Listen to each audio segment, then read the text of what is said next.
Quant mutual fund जो कि India का सबसे ज्यादा पॉपुलर और फास्टेस्ट ग्रोइंग फंड है, इस फंड के अगेंस्ट सेबी ने बड़ा एक्शन लिया है और इन्वेस्टिगेशन स्टार्ट कर दी है। तो अगर आप इस फंड के वन ऑफ द इन्वेस्टर हो तो ये वीडियो आपके लिए है, क्योंकि मैं आपको बताने वाली हूँ इन्वेस्टिगेशन का रीजन और साथ में क्या करंट इन्वेस्टर्स के ऊपर कोई इंपैक्ट क्रिएट होने वाला है। तो इस वीडियो को एंड तक जरूर देखना और आगे बढ़ने से पहले अगर आप हमारे चैनल से न्यू हो तो चैनल को सब्सक्राइब करना, बेल आइकन को प्रेस करना बिल्कुल भी मत भूलना। सबसे पहले जान लेते हैं क्वांट म्यूचुअल फंड इंडिया में इतना ज्यादा पॉपुलर क्यों है। ये पॉपुलर है अपने रिटर्न्स की वजह से। अगर बात की जाए इस फंड की तो ये फंड 2020 से शाइन करना स्टार्ट किया था। इसका asset under management around 258 crore था, लेकिन अगर आज की बात की जाए तो इसका AUM 90,000 करोड़ को भी क्रॉस कर चुका है। रिटर्न्स की बात की जाए तो 2020 से लेकर अब तक इस फंड ने अराउंड 3500% के रिटर्न्स जनरेट किए हैं।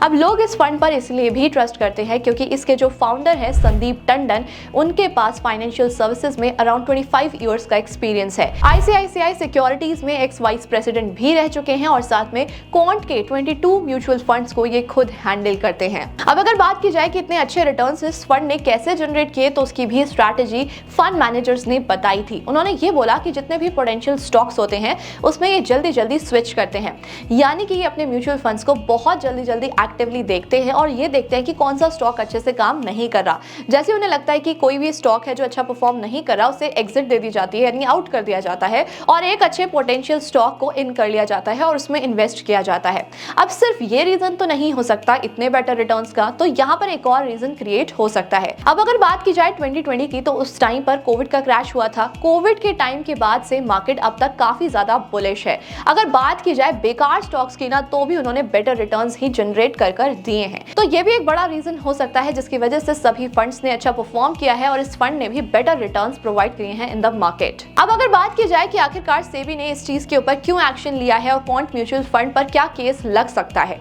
तो सबसे पहले तो मैं आपको ये बताना चाहूंगी कि इनके मुंबई और हैदराबाद के ऑफिस में रेड पड़ी है। अब अगर बात की जाए कि इसके पीछे का क्या रीजन है, तो इसके पीछे का रीजन है फ्रंट रनिंग। सेबी को यह पता चला है कि quant mutual fund front running में इन्वॉल्व है। मैं आपको सबसे पहले एक्सप्लेन करती हूँ कि फ्रंट रनिंग होता क्या है और कैसे काम करता है।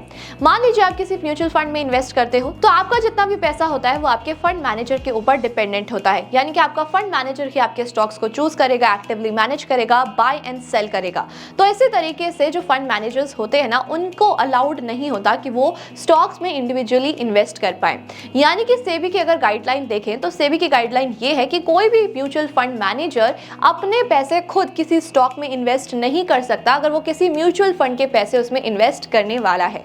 अब ये तो बहुत ही ज्यादा इलीगल है। तो इस सिचुएशन में जो फंड मैनेजर्स होते हैं वो बेसिकली क्या करते हैं, वो अपने फ्रेंड्स एंड फैमिली को बोलते हैं कि मैं इस म्यूचुअल फंड में अपने पैसे इन्वेस्ट करने वाला हूं, तो आप इस स्टॉक को खरीद सकते हो क्योंकि इवेंचुअली इसका जो प्राइस है वो ऊपर ही जाएगा।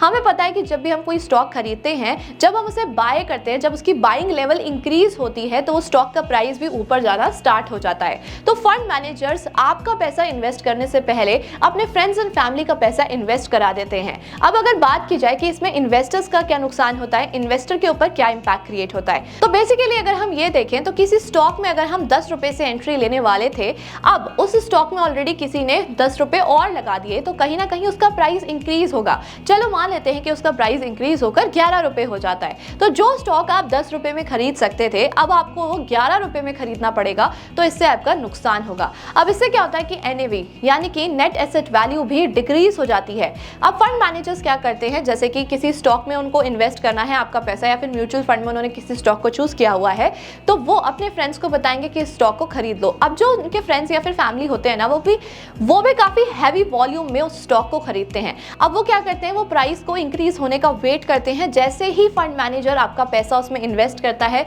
उस स्टॉक का प्राइस ऊपर चला जाता है और वो सेल कर देते हैं, एग्जिट ले लेते हैं, अपना प्रॉफिट कमा लेते हैं। अब इससे क्या होता है, कुछ फंड मैनेजर्स तो अपने प्रॉफिट के लिए भी करते हैं और कुछ फंड मैनेजर्स कमीशन के लिए भी रिकमेंडेशन देते रहते हैं ताकि उनका प्रॉफिट भी जनरेट होता रहे। तो सेबी को बेसिकली ये पता चला है कि यहाँ पर जो क्वांट म्यूचुअल फंड है वो भी इसी सब चीजों में इन्वॉल्व है और कहीं ना कहीं फ्रंट रनिंग करी जा रही है। जो स्टॉक्स में म्यूचुअल फंड्स इन्वेस्ट कर रहे हैं उससे पहले कहीं ना कहीं स्टॉक्स में इन्वेस्ट किया जा रहा है। तो हालांकि अभी जो क्वांट म्यूचुअल फंड है वो गिल्टी साबित नहीं हुआ है, ये इन्वेस्टिगेशन अभी सिर्फ चल रही है।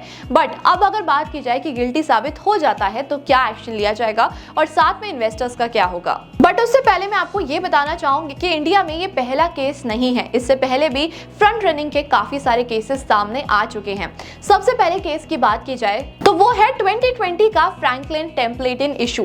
बेसिकली उस टाइम पर क्या हुआ था, कोविड की वजह से काफी सारे लोगों की जॉब चली गई थी, लोगों के पास पैसा नहीं था, लोग म्यूचुअल फंड से अपना पैसा वापस निकाल रहे थे। अब अगर बात की जाए इस म्यूचुअल फंड हाउस की तो इस सिचुएशन में इनका काफी सारा नुकसान हो रहा था और सारा पैसा बाहर ही जा रहा था। तो उन्होंने अपने फंड को सीज कर दिया था, जिसकी वजह से म्यूचुअल फंड ओनर्स यानी कि जिन्होंने अपना पैसा इन्वेस्ट किया हुआ था वो अपना पैसा वापस नहीं निकाल पा रहे थे।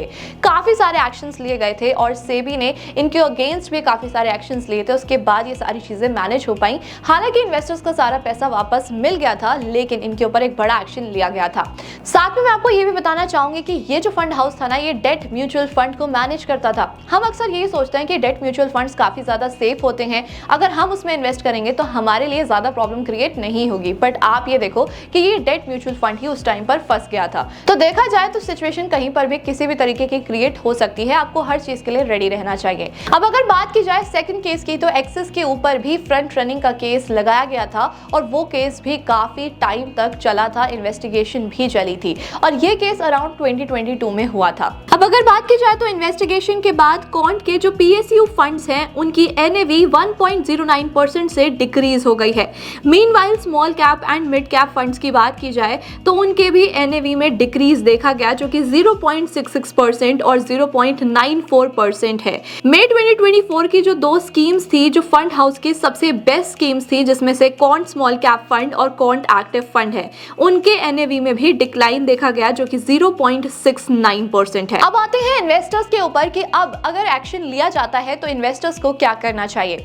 अभी के टाइम पर काफी ज्यादा पैनिक सिचुएशन क्रिएट हो गई है और लोग उस म्यूचुअल फंड से अपना पैसा एग्जिट कर रहे हैं। लेकिन मैं यही बोलूंगी कि आपको कुछ टाइम के लिए वेट करना चाहिए, क्योंकि अभी सिर्फ इन्वेस्टिगेशन चल रही है। और अगर बात की जाए क्वांट म्यूचुअल फंड की तो उन्होंने भी यही बोला है कि वो सेबी को पूरी तरीके से कोऑपरेट करेंगे और साथ में उन्होंने ये भी स्टेटमेंट दिया है कि उनकी तरफ से ऐसा कुछ भी प्रॉब्लम क्रिएट नहीं हुआ है।